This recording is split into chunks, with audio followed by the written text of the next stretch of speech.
चर्चा करने बोलने के समय दिया, इसके लिए मैं आपका धन्यवाद करती हूँ।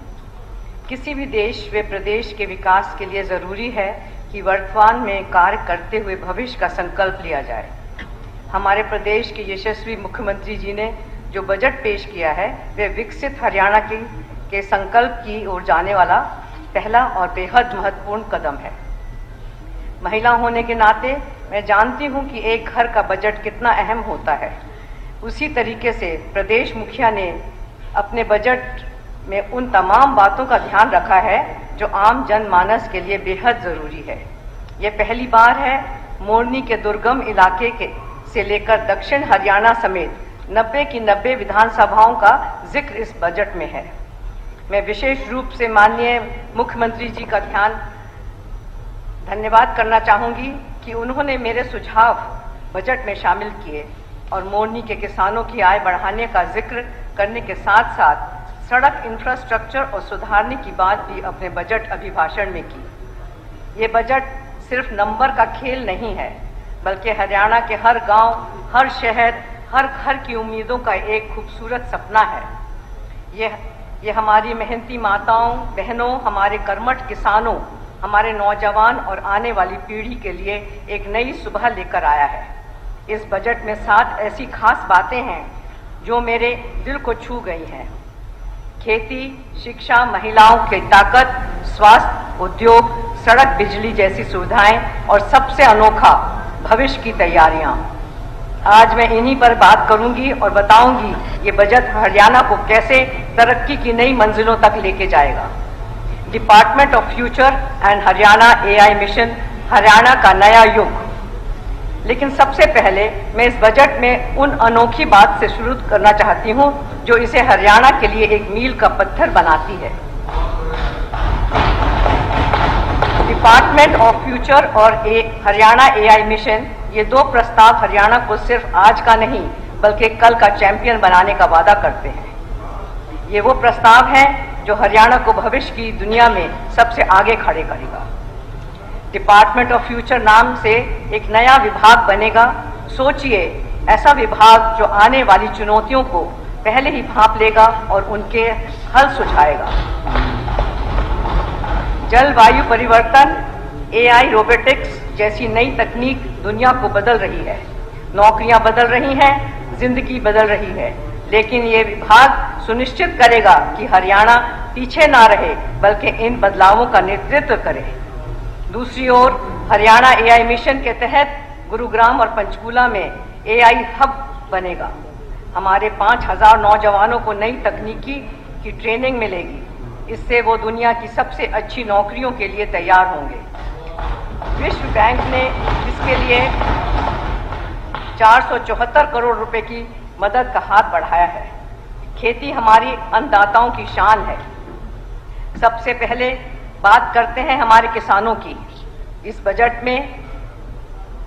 में खेती के लिए 4,229 करोड़ रुपए रखे गए हैं, जो पिछले साल से 19.2% ज़्यादा है।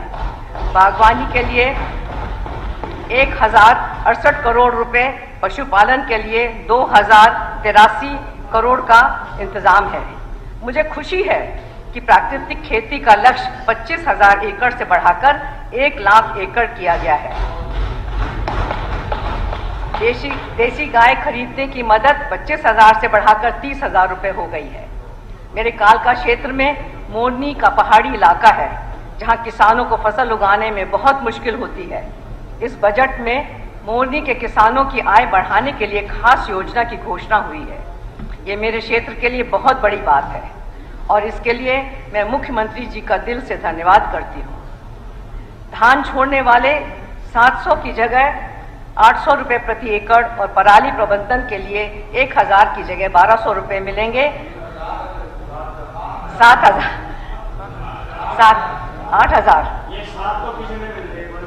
8,000 रुपये प्रति एकड़ और पराली प्रबंधक के लिए, ये पराली प्रबंधक के लिए 1,000 की जगह 1,200 रुपये मिलेंगे। अंबाला, यमुनानगर और हिसार में लीची, स्ट्रॉबेरी और खजूर के लिए नए बागवानी केंद्र बनेंगे। जापान की मदद से 2,738 करोड़ की लागत से 400 बागवानी क्लस्टर शुरू होंगे। ये सब हमारे किसानों की नई ताकत है। शिक्षा बच्चों का भविष्य हमारी नींव है। शिक्षा हमारे बच्चों का भविष्य है। इस बजट में शिक्षा के लिए 22,296.82 करोड़ रुपए का प्रावधान है। हर 10 किलोमीटर पर एक मॉडल संस्कृति स्कूल खोलने की घोषणा हुई है। मेरे कालका क्षेत्र के गांवों के बच्चों को भी अब अच्छी शिक्षा पढ़ाई मिलेगी। 10वीं से 12वीं के बच्चों के लिए हरियाणा मैराथन ओलंपिक शुरू होगा, जिसमें पहले नंबर वाले को 1 लाख रुपए मिलेगा। राजकीय स्कूलों में फ्रेंच भाषा पढ़ाने के लिए फ्रांस सरकार से करार होगा। 615 स्कूलों में स्टेम लैब बनेंगी, जहां रोबोटिक्स और एआई की पढ़ाई होगी।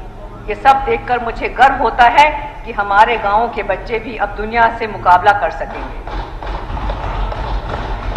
मैं इसके लिए मुख्यमंत्री जी का धन्यवाद करती हूँ। महिलाओं की ताकत हमारी असली शक्ति है। एक महिला विधायक होने के नाते मुझे इस बजट में महिलाओं के लिए कई बातें सबसे ज्यादा पसंद आई। महिला एक बाल विकास के लिए 1,372 करोड़ रुपए हैं, जो पिछले साल से 36.1% ज्यादा है। अंतर्राष्ट्रीय महिला दिवस पर मुख्यमंत्री जी ने घोषणा की कि डेयरी शुरू करने वाली महिलाओं किसानों 1 लाख तक का ब्याज मुफ्त लेने को मिलेगा। कृषि, बागवानी और पशुपालन में पहला 1 लाख लोन ब्याज मुक्त होगा। पंचकूला, पानीपत, सोनीपत, रेवाड़ी, फरीदाबाद और गुरुग्राम में कामकाजी महिलाओं के लिए छात्रावास बनेंगे। मेरे कालका क्षेत्र की बहनें भी इसका फायदा उठा सकेंगी। लाडो लक्ष्मी योजना में हर महीने 2100 रुपए की मदद के लिए 500 करोड़ रुपए रखे गए हैं। ये सब हमारी बहनों को आर्थिक और 5,000 करोड़ रुपए रखे गए हैं। ये सब हमारी बहनों को आर्थिक और सामाजिक ताकत देता है। इसके लिए मैं मुख्यमंत्री जी का तहे दिल से धन्यवाद देती हूँ। गलती सबसे होती है। स्वास्थ्य हरियाणा, खुशहाल हरियाणा।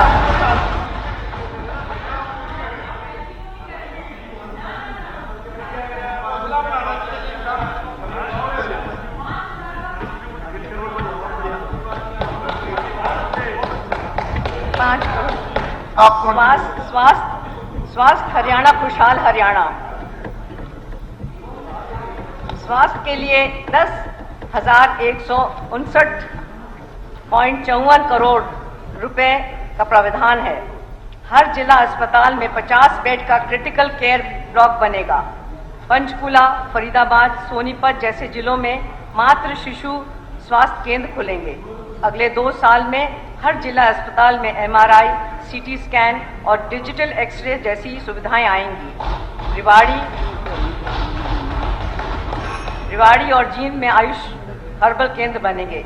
खिलाड़ियों के लिए 20 लाख तक का मेडिकल कवरेज और ओलंपिक पदक विजेताओं के खेल अकादमी के लिए 5 करोड़ तक का लोन मिलेगा। संकल्प प्राधिकरण से नशा रोकने के लिए 10 करोड़ रुपए दिए गए हैं।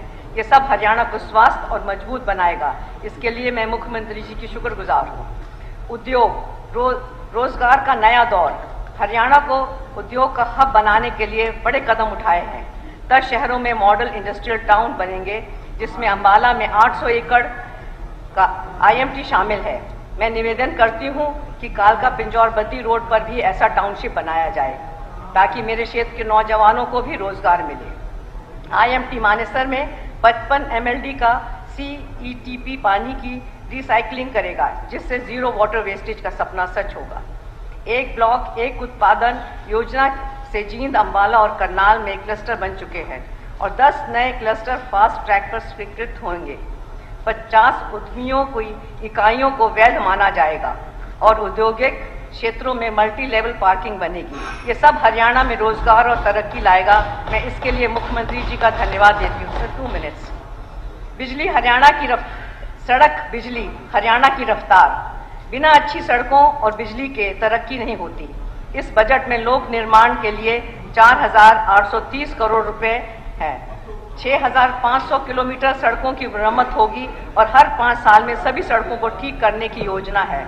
गोहाना, सोनीपत, भिवानी, हांसी जैसी सड़कें चौड़ी होंगी और वल्लभगढ़ से जेवर एयरपोर्ट तक नया राजमार्ग बनेगा।